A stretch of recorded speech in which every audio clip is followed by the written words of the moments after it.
Il y avait une fois un type qui ne croyait pas ni en la Torah, au mitzvot, rien du tout. À chaque fois qu'il se passait un miracle dans sa vie ou il se passait quelque chose, il essayait d'expliquer ça d'une façon rationnelle. Ouais, ouais, non, ça c'est parce que j'ai eu ça, non, c'est un miracle. On dit, mais tu vois pas le miracle? Il dit, non, c'est pas un miracle, c'est comme ça. Et nous, il est décédé. Et il avait un fils comme ça qui a été éduqué donc dans cette éducation-là, qu'à chaque fois qu'il se passait quelque chose, lui aussi, il expliquait comme ça. Et un jour, le fils s'est posé la question, il a dit, peut-être que mon père il se trompe, peut-être qu'il y a un Dieu sur terre, peut-être qu'il y a quelque chose, ça. Et vous savez, en Israël, ça arrive souvent dans l'armée, ils ont un peu de temps de libre, le soir, tout ça, et on appelle ça je ne sais pas comment dire ça en français, mais en hébreu, on appelle ça science. Science, c'est quoi? Tu prends un cercle comme ça, avec les lettres de l'alphabet, Aleph, Bet, Gimel, Dalet, Te, Vav, Zayin, jusqu'à la fin, et tu mets un verre, tu allumes une bougie, et tu fais appel à des neshamot. Hein? Et ça marche. Il y a des gens qui racontent, il y a des gens qui témoignent de certains trucs comme ça. C'est assourd de faire ça d'après la halakha, parce que tu n'as pas le droit de faire ça. On voit ça qu'il y a eu ça dans le Tanakh. Bon, il faisait dans le Shaul HaMelech, il a appelé Shmuel HaNavi pour savoir est-ce qu'il devait aller partir en guerre, tout ça. Il n'y avait plus de Navi. Il ne savait plus s'il devait partir en guerre. Il est parti voir une sorcière. Et il a fait ça, il a appelé la Neshama Shmuel HaNavi, elle est venue. Et Shmuel HaNavi lui en a voulu pour ça, parce que quand tu appelles une Neshama de monde supérieur, elle a l'impression qu'elle va se faire juger, elle est appelée que dans certains cas. Et donc il a fait comme ça. Et il a appelé son père. Et il lui a répondu, papa. Alors il fait les lettres Ken, Kaf. Le verre il se déplace tout seul. Kaf, Nun, Ken. Et il a posé quelques questions pour voir si c'était vraiment son père, c'était pas un mytho. Des questions, des choses qui sont passées à la maison. Il a répondu, il a vu que vraiment c'était son père. Il a dit, papa, comment t'es là-bas? Comment tu te sens là-bas? Il a dit, ça va, je suis bien. Il dit, le fils, il posait d'autres questions. Il a dit, mais qu'est-ce que tu manges là-bas? Il a dit, le matin, je mange de la salade. Le midi, je mange de la salade. Et le soir, je mange de la salade. Il dit, mais je comprends pas, au Lamaba, au kilo Gan Eden, il n'y a pas d'autre chose à manger, un bon steak, quelque chose? Il lui a dit, quel Gan Eden? Je suis un lapin en Australie. Je mange toute la journée de la salade. Il a été mis en Gilgoul en lapin. Il y a des gens qui croient que tout ce qui se passe dans notre vie, c'est normal, ça se passe comme ça, c'est des choses naturelles, c'est des choses, ouais, bon. Mais il faut savoir que chaque chose qui se passe dans notre vie, Akadosh Baruch Hu, il nous dirige.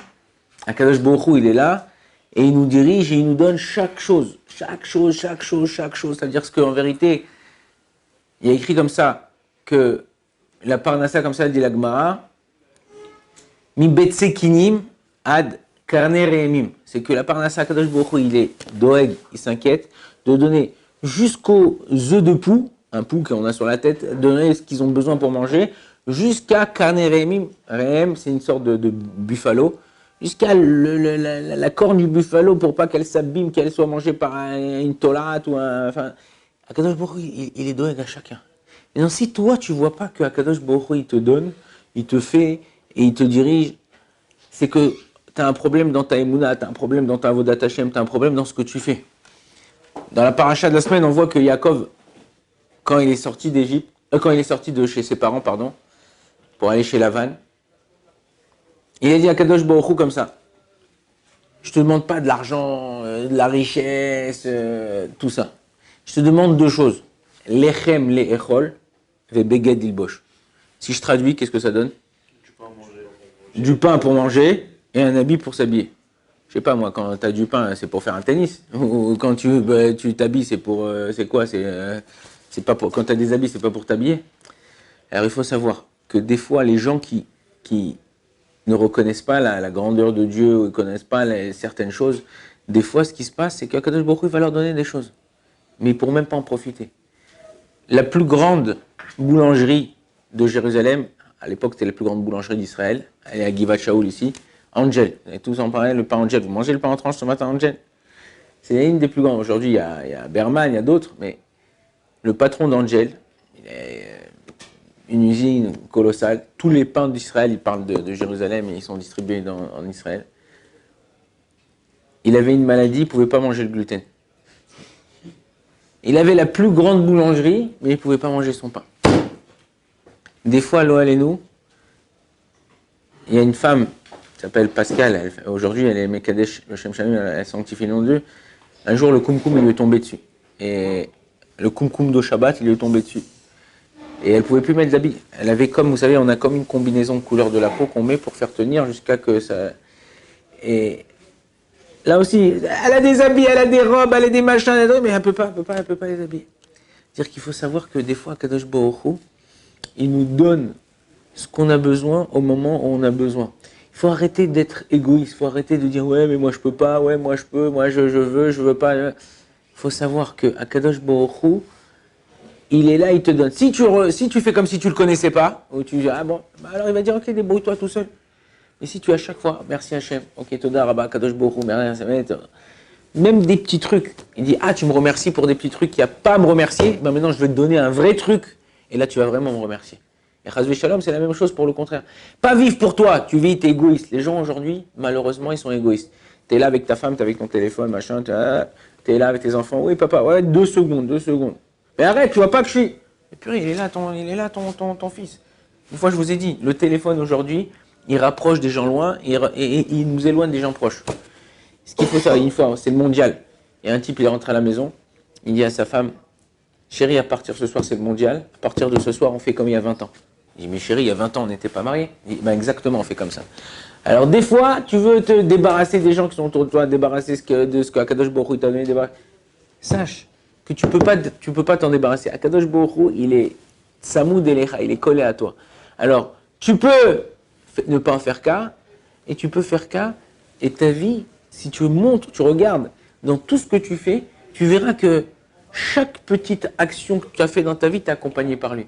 En vérité, c'est ça le but d'un juif. C'est de chercher, dans tout ce qui nous arrive, de voir qu'il y a la main d'Akadosh Baruch Hu.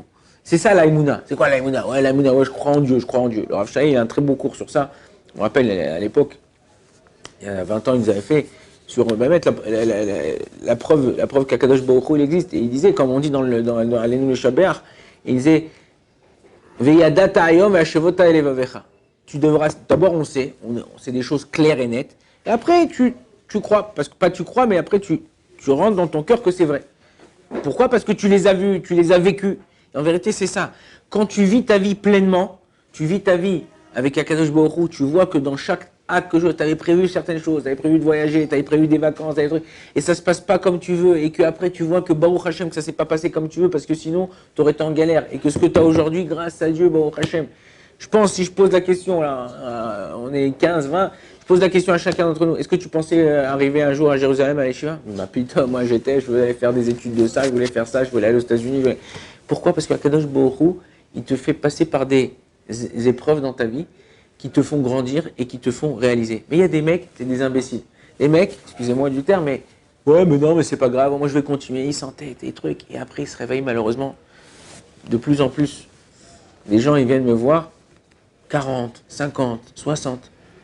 Ouais, je sais pas, j'ai rien fait de ma vie, regarde, truc, j'ai raté le coche à 15 ans, à 20 ans, à 30 ans, j'aurais dû faire ça, j'ai pas fait, je pensais que c'était pas pour moi, je pensais que...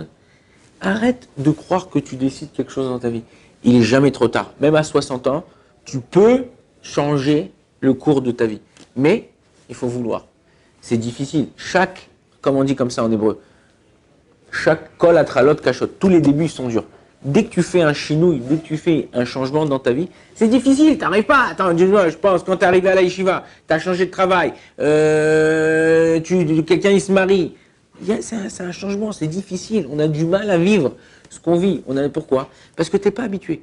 Mais quand tu commences à t'habituer, tu prends le pli, tu essayes d'arranger les choses comme pour être à l'aise, et bien tu vas voir que quand tu choisis des bonnes choses dans ta vie, tu vas voir que pas seulement que tu es bien, mais tu es au Gan Eden. Et c'est ça en vérité. On dit les Rechaïm, ils ont l'eau olamazé et l'eau olamaba. Mais ouais, les Rechaïm, ils n'ont pas olamazé. Le mec, il vient d'acheter 2 Tesla, il a la villa à Herzliya, il mange la piscine, machin. Mais ces mecs-là, ils kiffent pas. Ils n'ont pas un kiff, tu crois. Nous, ce qu'on voit, c'est une vitrine. Quand vous voyez, moi je connais, j'ai un ami. Je ne peux pas dire son nom, je ne peux pas dire où il habite, parce que sinon, après, on va pouvoir savoir qui c'est. Et tu vois, Bliaïna, super baraque, super femme, super maison, super voiture, machin et tout. Il n'y a pas longtemps, il m'appelle, il me dit, regarde, Mim, ça va pas et tout, j'ai besoin de ton aide et tout. À la maison, c'est la guerre. Et je comprends pas, tous mes copains, enfin des gens que je connais, ça. Tu le vois sur Facebook avec sa femme, sur machin, sur Instagram, c'est quoi les trucs qu'il y a aujourd'hui, tous les machins et tout. Je lui dis, mais arrête de t'afficher. Ce qu'on voit, nous, on voit les gens, là, ils rigolent, ils en sourire et tout ça et tout. C'est une vitrine. Tu sais pas ce qu'il a à l'intérieur de lui, tu sais pas ce qu'il vit à l'intérieur de lui. Des fois, la vitrine, elle est belle, mais à l'intérieur, c'est pourri. Et en vérité, c'est ce qui se passe. Alors que la Gemara, elle dit, les tzadikim, pas seulement qu'ils ont Olam Haba, mais ils ont Olam Hazé. Tu me dis, mais arrête, les mecs, c'est des tafards. Ils sont là et à peine s'ils ont de quoi manger, la maison, machin, là. Ouais, mais eux, ils se contentent de peu. Alors tu vas dire, ouais, alors quoi, je dois vivre comme un clochard, je dois me contenter de peu? Non, pourquoi aujourd'hui il y a des tzadikim, il y en a qui ont de l'argent, ils ont ce qu'il y a. Alors tu vas dire quoi, mais comment ils font?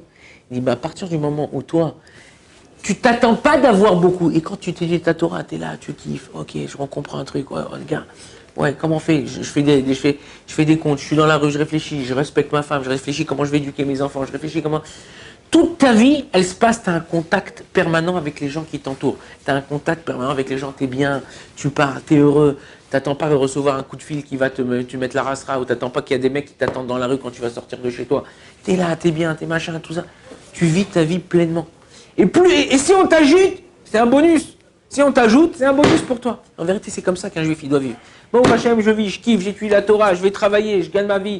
Alors c'est un peu dur, d'accord, payer les factures, les machins, les trucs. Bon, bah, oh, Hachem, Kadosh Baruch Hu, il va me jeter. Mais ouais, mais je kiffe ma vie. Je suis là, je pars avec lui, je suis à la synagogue, je réjouis les gens, je vais dans un sidour, je mets mon taïd, je fais un petit drachat, un petit truc, mes enfants, j'éduque dans la Torah, je suis là, je suis bien, ta.